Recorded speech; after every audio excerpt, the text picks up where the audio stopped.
in Oregon.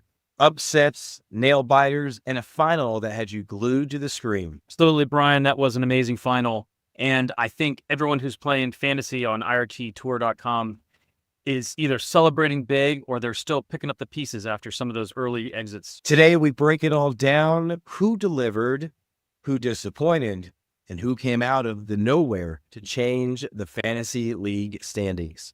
Yeah, and of course, we're going to check in on our head-to-head scoreboard for Fantasy Racquetball and see where things stand in the official Fantasy Fast Break on irttour.com. This is Fantasy Fast Break. Let's get into it.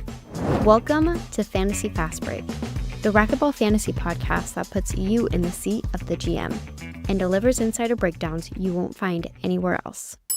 All right, Brian, so let's set the stage for those of you who are not remembering where the tour was last weekend. We were in Eugene, Oregon for the 2025 Tracktown Open.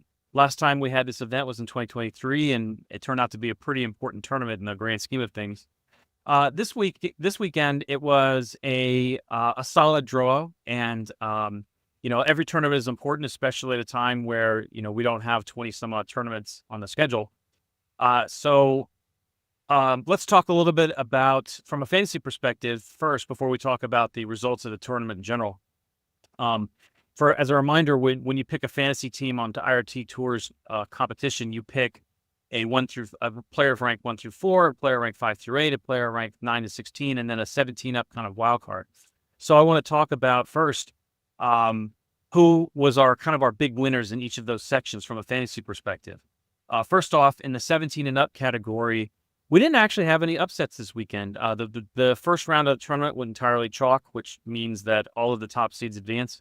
The best performance by a non-top 16 player was, as it turns out, the tournament host, Wayne Antone, who played really tough against tournament veteran Robbie Collins and ended up losing 12-5. But he played pretty well and kind of acquitted himself against a top touring pro. Yeah, I agree with you.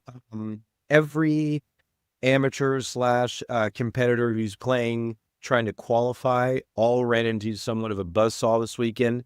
And I do agree with the honorable pick of Wayne. Not only do I like the guy, but obviously hosting the tournament, he did run into what I consider now who's transitioned into one of the gatekeepers of qualifying, which is Robbie Collins. If you're taking out a gatekeeper like Robbie Collins, you not only deserve to be there, but it's just a real testament to where your game's at. So even though he doesn't come out on top against Robbie, I feel like that was probably the toughest part of the qualifying. And he played him tough.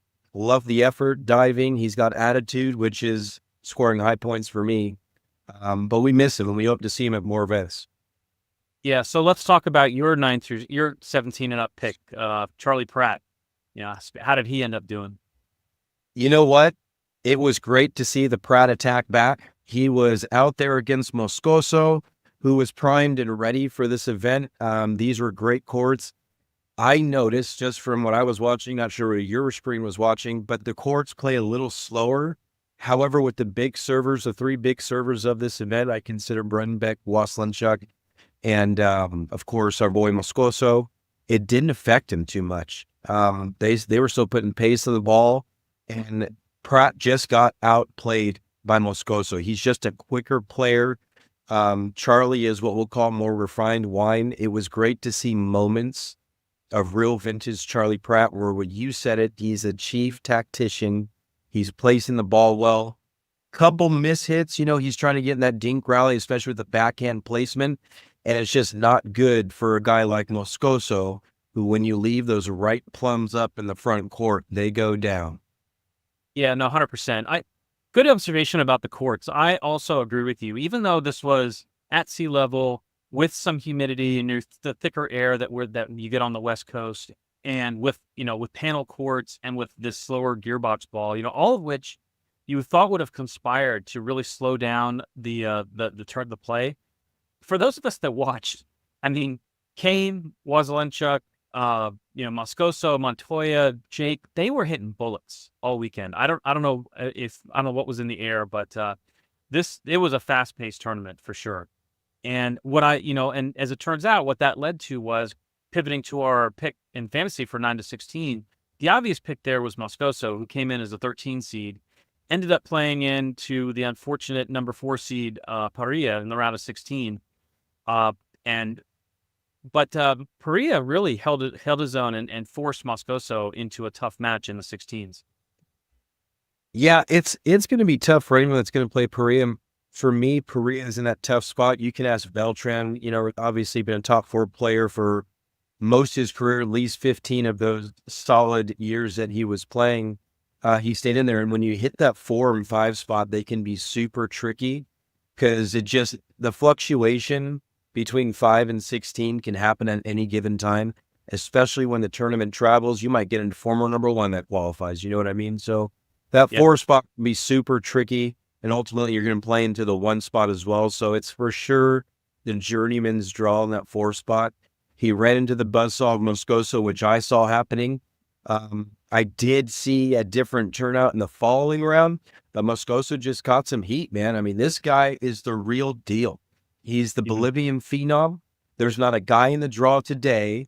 We're going to throw a little sub bar with Kane being still so dominant, but otherwise, there isn't a guy in the draw he can't beat, and he can beat Kane. It's just there's no evidence he can do it on a consistent basis. Kane is still that guy. Yeah, well, we'll talk about Kane in a moment, but just a comment that with the exception of Moscoso, this tournament really continued to be very much chalk, very much went according to seeds into the quarters. 7 of the 8 top seeds advanced to the quarters, most of them without a ton of real challenge to them. Mar won 4 and 4, and Mania won 2 and 6, and Kane won 7 and 3, Acuna won 7 and 3. Brian, are we seeing a little bit of a gap now between the top 8 and the kind of the tour's middle class, so to speak, in the 9 to 16 range? Yeah, for me, it's always been there. You've got some guys that can jump in. Injuries happen. I mean, I think what made it a little more fluid there for a couple of years was you saw 4 or 5 of the guys get married, finish their internships, missing tournaments, injuries. So it felt like it was a little more, I would say, thorough all the way through. But now that you got guys who are pretty much rehabbing from illness or from injury, the marriage and the wedding season is completely done. They're back into full swing. You're gonna see a gap. But I think what we're talking about here, when you speak of someone like Natera, this is a guy who's been knocking at the door, and there's no amount of, and I mean this respectfully, amazing player. But you got to understand, I remember talking with Charlie about this one time. Guys would complain about losing the 1 or 2 tournaments they would play here. And Charlie's like, hey, you want to play at the top here at this level? Get used to it. There's one winner that comes out of this. And so it's not that we're asking people to jump on tour and be complacent with being a loser or with losing. But you got guys like Natera, who is like just this calling. It's just one tournament. I'm here for the longevity of it. He knows his purpose in this thing. And this was the proof in the pudding. He's taking the inaugural winner of our 2025-2026 season of Acuna and taking him out in a 3-game setter, which to me, when you're catching an avalanche like Acuna is coming off a big win like that, that's a great statement to make early on. And to me, this guy right here is in contention with MVP of the tournament. Yeah, no, great win for Natera. So for those who don't know, Natera had major knee surgery in May. I mean, we're only 4 months on from. He had a combination arthroscopy, an ACL correction, and some meniscus reconstruction. He'd been playing in pain for months, kind of hobbling around. He got it all done, kind of looked at the gap in the schedule and was able to get this done. The fact that he's making the semis of an event 4 months after that massive of an injury and a surgical procedure is pretty outstanding. Against Acuna, he also saved match points. That could have been a 2-game loss for Natera, and we wouldn't be talking about it. Instead, he turns out to be the big winner from the 5 to 8 range. But let's talk about Kane. Kane, obviously, he's the tournament winner. He was the best player to pick from the 1 to 4 range. But we saw a super intriguing final. Tell us what you think of what you thought as you were watching the final, Brian. I was sitting there and I was like, oh my gosh, here it is. This was my gamble tournament. Of course, I made it about me first and foremost. Here it is. My picks are coming out on top. And I'm not surprised because I did a little digging on this tournament, right? And I've seen these guys play for a decade plus. And I've had that opportunity to witness firsthand what this could be. And I thought maybe the conditions, just what we were rolling into. I just felt like, when we saw, and I'm going to say this, I'm going to call a spade. We saw a little lackluster tournament, not a little, we saw a lackluster tournament from Bredenbeck, from Jake. And then you see the kind of draw he has. He's got a great draw where he's got to beat some really good players, but he is a tumbler. As we go down the hill, he gains momentum, and it looks great. I mean, we are seeing like a 9-2 run here or something like that, or 11-3 or something like that. I don't know if it got that far at the end, but there was a big point differential. I say 7 of them are probably aces. Really well deceptive serve. He's taken his time. And then Kane, and I love what Kane said in the post interview. He said, I'm going to keep letting him know that I'm still here. And that to me is like, how easy it is to go into self and get into fear and think, God, this guy's coming out. Oh, well, next game. And that's just one of the insights that Kane's allowed us at 43 years in the breakdown of what's going on in his psychology is he has a no-quit mentality. And he kept knocking at the door and he waited for that opening. And eventually over time, that would just allow him to exert his dominance. He would catch his roll. It is a game of streaks, and he would catch his. And when Jake would try to get there, he minimalized the amount of time in the box, which is what you do with someone like Jake. Yeah. I mean, so just for context, Jake scored the first 7 points of the match, which, by the way, was as many points as Moscoso scored in his entire semi against Kane. I think he was up, as you mentioned, 10-1 and 11-3. From that point on, though, and so, what I saw was a player in Jake who was executing his drive serve perfectly. In my opinion, the way that you beat Kane right now at his advanced age and a little bit less mobility than he may have had when he was 25 is you got to drive serve. You got to drive serve effectively. You have to keep him off his feet.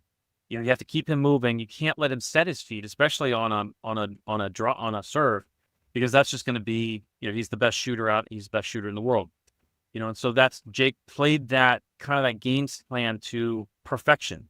Aced him left, aced him right, kept him off balance. And even if Kane was able to get the ball back, he made service return errors, and then Jake got a bunch of 3-shot rallies. But then suddenly a light switch came on. I don't know if Kane didn't get enough time to warm up and needed to get down 10-1, but then suddenly, the first game went from 10-1 Jake, and he eventually won it 15-11. But you get the impression that Kane just kind of ran out of time. He clearly kind of got his feet and got his bearings, and then he played, and that fed right into what we saw for the rest of that match. Yeah, absolutely. And I would just say this, I wouldn't be surprised, just depending on it. We're going to see a healthy draw of the Golden State Open, which is coming up, and we're going to take care of that on the next live cast. But I wouldn't be surprised if they're on opposite ends of the spectrum, if this is what we see as another final. And we'll see what happens, right? 2 weeks is a lot of time to kind of, and this is an important video for Jake to be watching. But overall, Todd, what'd you think of the weekend? Overall, I thought it was a great weekend. I think it was a solid tournament for Kane.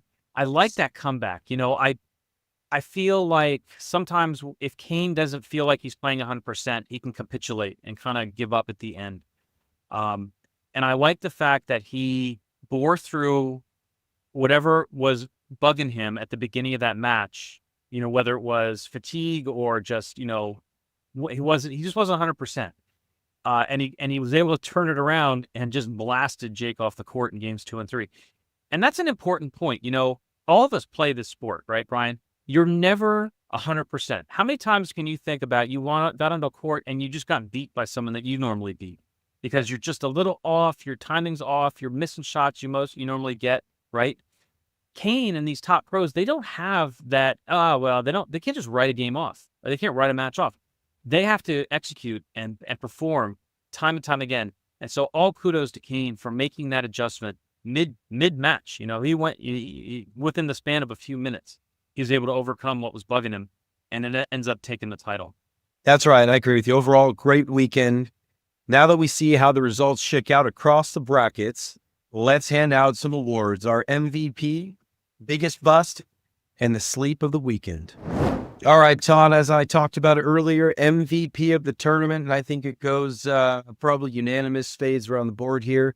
That's going to be Kane Waslenchuk. To see him come back after a weekend where he loses to Acuna, which nobody saw happens, to come back on a relatively slower court as well. You'd think it would kind of even the odds, and he really didn't. He steamrolled the event, and it was great to see him take out some amazing players.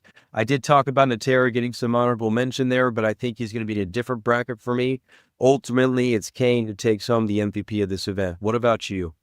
Yeah, 100%. I think I'd also like to call out Jake for, getting to, I believe it's his 8th career final. Kane wins his 131st career title. That is 60 more than Cliff at atop the history of this tour, of this sport, which is pretty amazing. But when you're the 1 seed and you win, you didn't really exceed. You kind of met your expectations. I think Jake really exceeded his expectations here. Fire. And as far as we go with the bust of the tournament here, none of us really picked him. Like we said, it's a journeyman's draw. You can arguably say, this could have gone for either Perea or for Mar, in my opinion. Mar was a 50-50 with Brendenbeck. We all know he's a steamroller as well.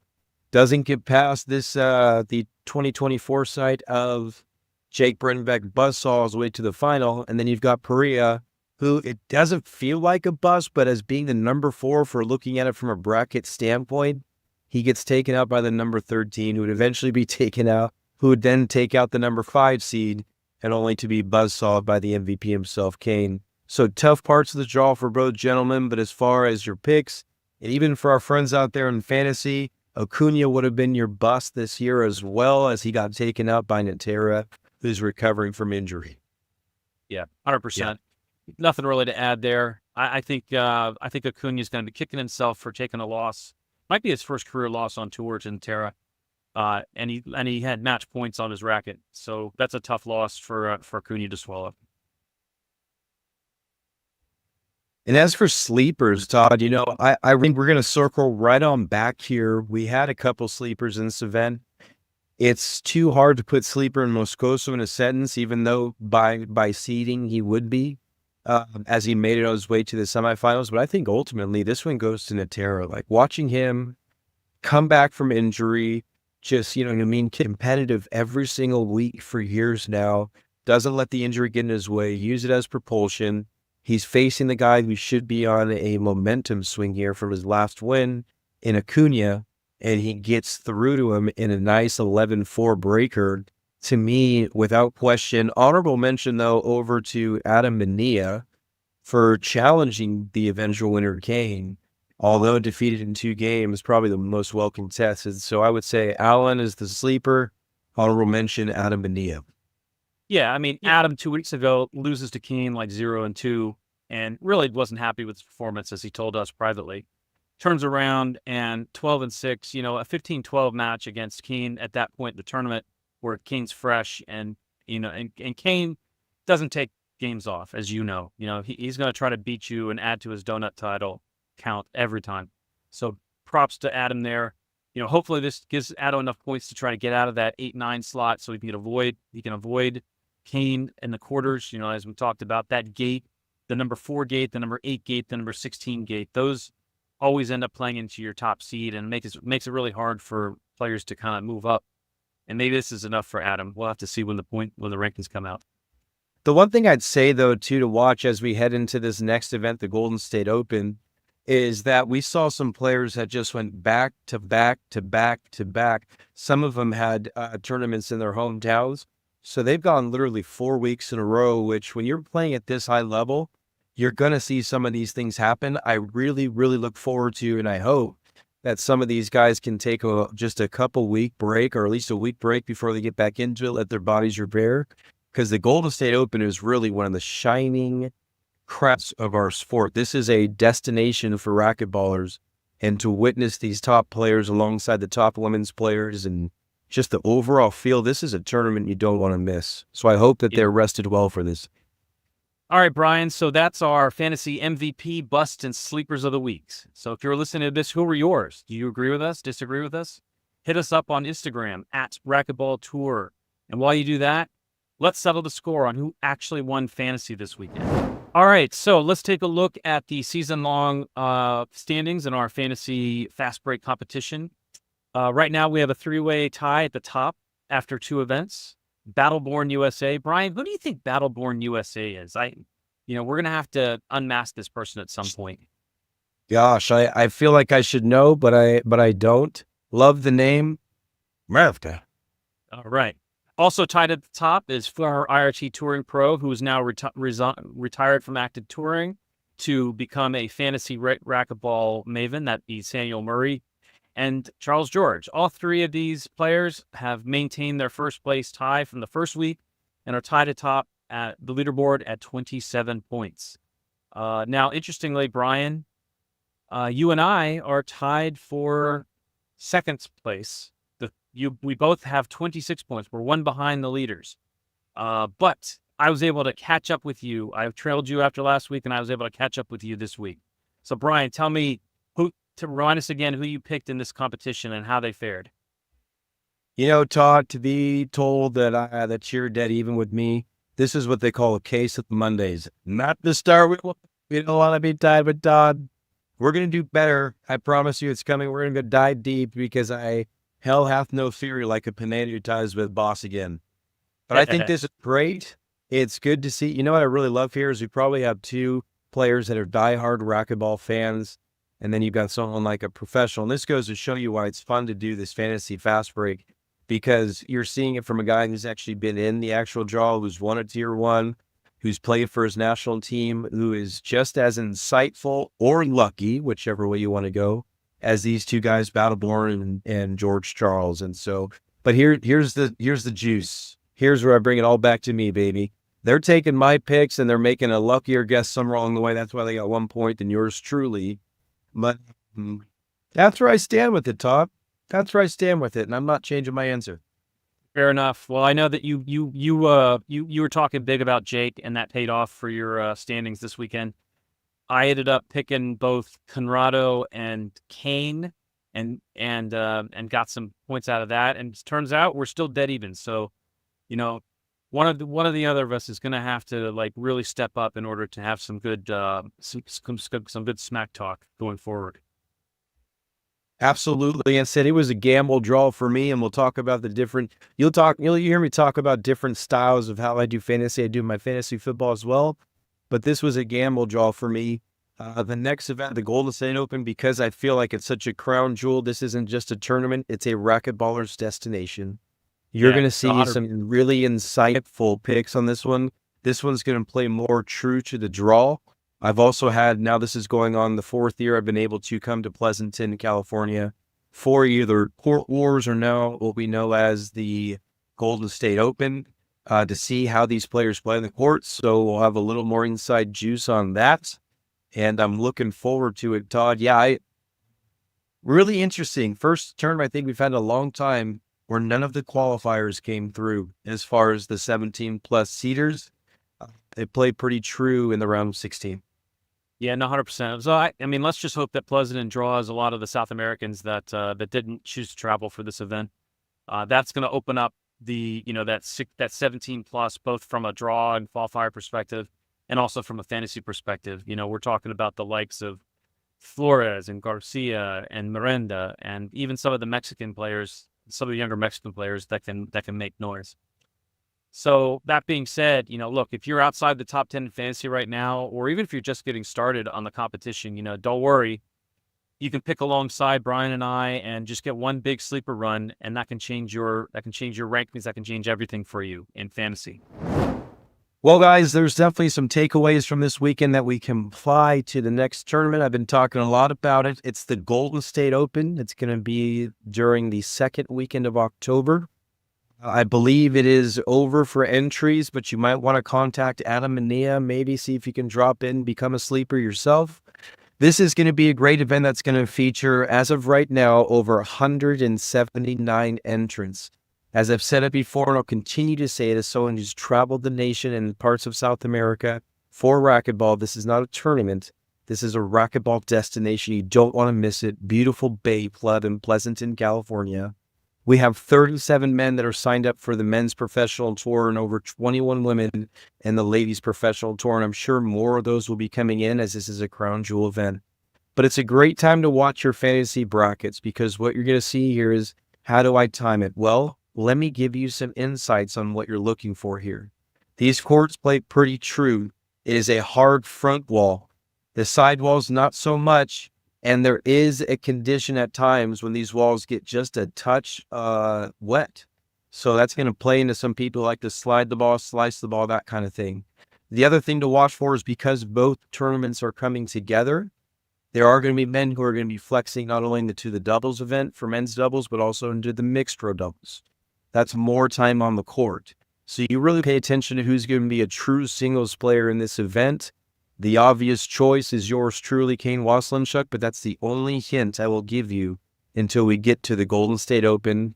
Todd, what are your takes on this? Yeah, I mean, Golden State is becoming one of the, as you mentioned, the brainchild of Adam Mania and Bobby Horn. Who are Bobby Horn being a Bay Area resident and who has played out of that Pleasanton club for a while. Also, interestingly, Pleasanton Club, one of the two club pros of that club for decades. Pablo Farah and his wife Angela Grisar, who's formerly representing Chile internationally. Love the fact that they've added the ladies and have a combined tour. So Adam and Bobby have taken some interesting leaps with this event, like you mentioned. The first thing that they tried here was the Tour Wars, where they kind of had a private event, and they tried to sell the streaming rights to cover the finances, and that was kind of an interesting test. They're one of the last people to have the portable court. They had the portable court in Pleasanton a couple of years ago, which really drew a lot of players. And this year, instead of the expenditure on the portable court, they funded having the ladies involved, and so now we get this mixed pro doubles, which we almost never get. I think that's going to be awesome. But bringing it back to the IRT, I think the big thing that we're going to see the next event is the output of the last few events looks like it's going to really jumble the seats. I might be wrong because the IRT has just changed their point structure, but if I'm reading this right, I think Mar might be the number 4 seed and might rise up. We're also going to see Natera possibly being a career high seed next event. By virtue of missing this event, Portillo is going to take a tumble. He was ranked 3rd, and now I think he's going to be ranked 6th or 7th. And Perea is going to take a big tumble. He was 4th last weekend, and now he's might be all the way to 7 or 8. This is going to drastically change the way that these seeds are going to look, and the matchups we're going to see, and especially the potential in the quarters. I've got Moscoso possibly rising to 11, which means he plays into the 6th seed, which could be Natera. So we might see a one and done from Natera next week, depending if that's a 6 versus 11 spot. So all of this is going to come into play when we come back, and Brian, and we talk about a preview for the next event, and we start picking our